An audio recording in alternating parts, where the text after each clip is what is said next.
Hello, my name is Rajan Arora and welcome to my course Essentials of SQL Server Performance for Every Developer.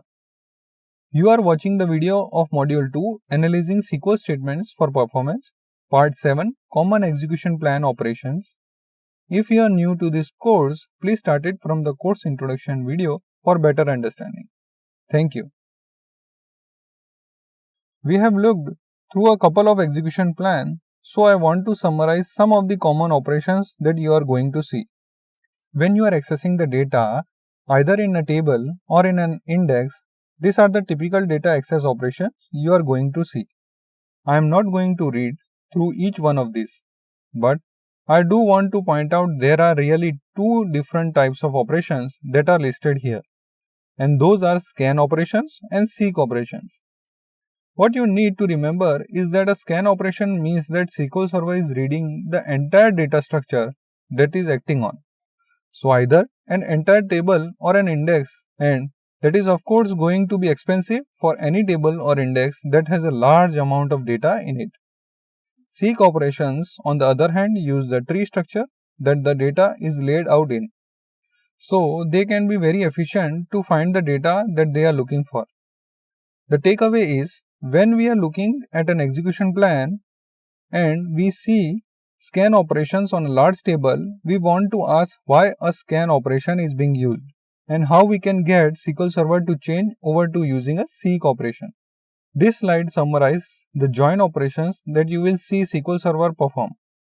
We have seen the nested loop join quite a bit, and the implementation is exactly like the name implies.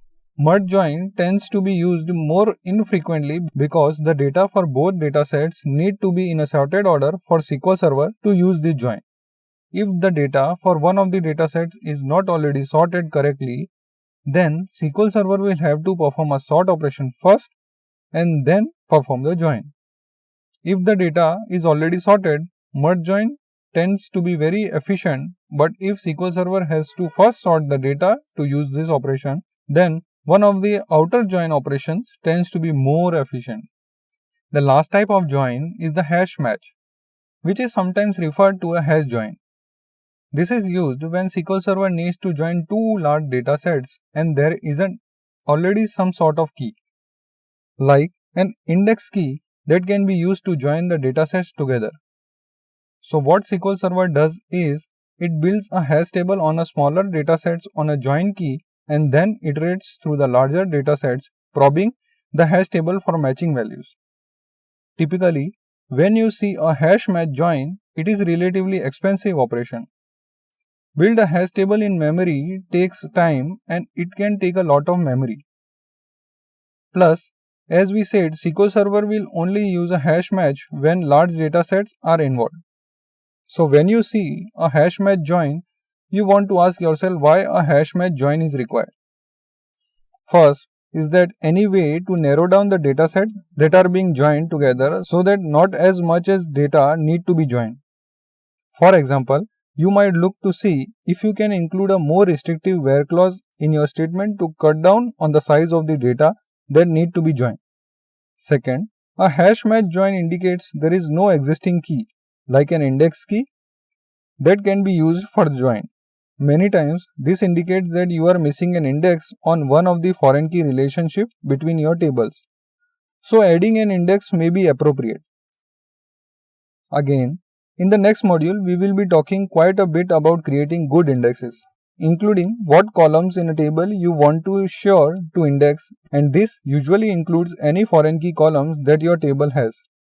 There are many operations an execution plan can contain, but covering each and every one would take a very long time and lead to some very boring video for you to watch. If you do encounter an operation that you need to understand more about that, what is provided in the description that SQL Server Management Studio gives to you, then I would suggest you to take a look at this book on SQL Server execution plans. You can use the URL shown on the screen, and I will include this URL in the description box for your convenience. And as you see, the ebook can be downloaded for free and you can actually don't ever have to register it.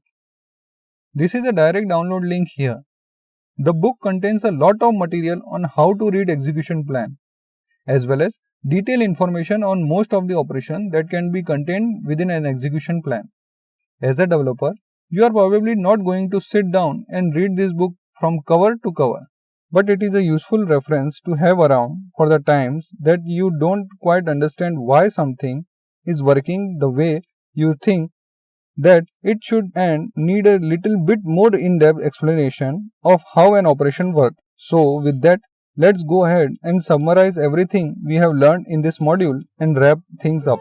If you like this video, please do share, like and subscribe to my channel for more such videos. Thank you and see you in the next video.